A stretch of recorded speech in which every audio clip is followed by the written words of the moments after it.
Welcome back to अभ्यास school classes. अगला question discuss करते हैं improper integral of first kind का।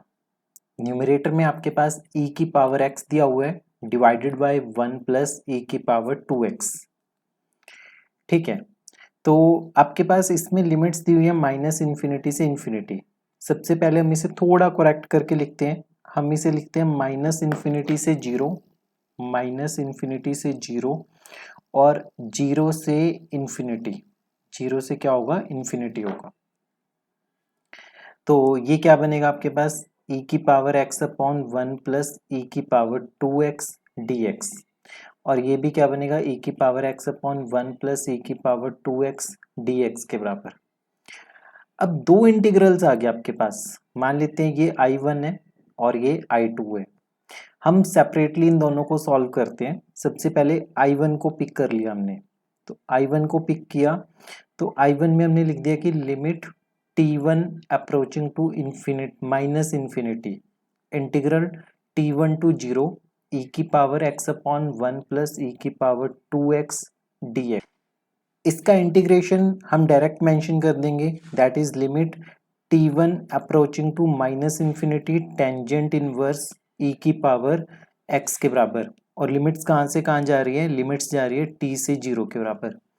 इंटीग्रेशन देखो इसका हमने कैसे निकालना। आपके पास क्या दिया हुआ है, आपके पास दिया हुआ है e की power x upon 1 plus e की पावर 2x dx। e की पावर x को t पुट कर लिया तो e की power x into D x किसके इक्वल हो गया, dt के बराबर हो गया। और e की पावर 2x क्या होगा, t स्क्वेयर होगा। तो ये न्यूमरेटर में जो e की पावर x dx है ये तो बन गया आपके पास dt के बराबर। ये किसके इक्वल बन गया, dt के बराबर। 1 अपॉन 1 प्लस e की power 2x that is t square. तो ये बनेगा टेंजेंट इनवर्स t, तो ये बनेगा टेंजेंट इनवर्स e की पावर x के बराबर। ठीक है, तो हमने यहाँ पे टेन इनवर्स e की पावर x रखा और लोअर लिमिट और अपर लिमिट पुट की। अब इसे पुट करते हैं। सबसे पहले आपके पास आ गया limit T1 approaching to minus infinity, फिर ये बनेगा टेन इनवर्स e की power zero minus tan inverse e की पावर T1। अब इम्पॉर्टेंट चीज देखने वाली ये है कि आपके पास आपको इतना पता होना चाहिए, जैसे मान लो e की पावर T1 है और लिमिट अप्रोच कर रही है T1 माइनस इन्फिनिटी को, मतलब e की पावर माइनस इन्फिनिटी बनेगा 1 अपॉन e की पावर इन्फिनिटी और ये बनेगा 1 अपॉन इन्फिनिटी जीरो।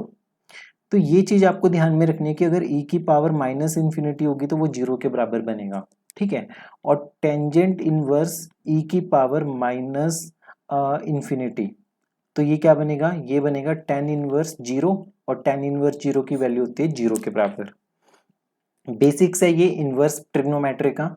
तो यहाँ पे आपके पास बनेगा tangent inverse into 1 minus tangent inverse into zero. ठीक है, तो इसका आंसर आपके पास आ गया पाई बाय 4।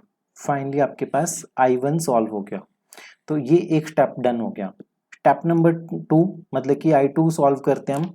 I2 में आपके पास बनेगा I2, तो I2 है zero to infinity, same lines के ऊपर e की power x upon 1 plus e की पावर 2x dx के बराबर। तो e की पावर सेम लाइंस के ऊपर हमने इसमें भी क्या किया, इसमें लिखा limit t to approaching to infinity, ये बनेगा आपके पास जीरो से t2 और ये बनेगा e की power x upon 1 plus e की पावर 2x dx। फाइनली जब आप इसे सॉल्व करोगे तो आपके पास इसका इंटीग्रेशन भी सेम आने वाला है, दैट इज इसका इंटीग्रेशन बनेगा टेंजेंट इनवर्स e की पावर x और लोअर लिमिट और अपर लिमिट सेम लाइंस के ऊपर, तो ये बनेगा टेंजेंट इनवर्स e की power t2 minus tangent inverse e की पावर जीरो। तो इस केस में आपके पास बनेगा tangent inverse infinity minus tangent inverse 1 के बराबर। तो टेन इनवर्स इन्फिनिटी का आंसर होगा पाई बाय 2 और इसका आंसर होगा पाई बाय 4। तो pi by 2 minus pi by 4, finally इसका आंसर भी आएगा आपके पास पाई बाय 4। तो कंक्लूजन क्या निकला, I1 को जब आपने सॉल्व किया तो आंसर पाई बाय 4 आया सिमिलरली I2 को जब सॉल्व किया तो आंसर कितना आया π/4। तो कंप्लीट आंसर क्या होगा π/4 प्लस π/4 इक्वल टू π/2 के बराबर। तो ये इक्वेशन नंबर 1 मेंशन कर दो। तो आप लास्ट में लिख सकते हो कि put in equation number 1, equation number 1 में पुट किया तो आपके पास बनेगा π/4 प्लस π/4 इक्वल टू π/2 के बराबर। ठीक है, तो ये आपके पास कंप्लीट क्वेश्चन होगा। इसमें ये जो गैप्स हैं ये सारी चीजें आपको आनी चाहिए, ये बेसिक्स है, ये आपको मेंशन नहीं करनी, क्वेश्चन बहुत ज़्यादा लेंथी हो जाएगा अदरवाइज। इसका इंटीग्रेशन आप प्रैक्टिस कर सकते हो, बट पेपर में आप डायरेक्ट भी लिख सकते हो। मिलते हैं अगले क्वेश्चन के साथ अगली वीडियो में। तो ये था आपके पास एक छोटा सा और इम्पॉर्टेंट क्वेश्चन जो मल्टीपल टाइम्स एग्जाम्स में पूछा जा चुका है।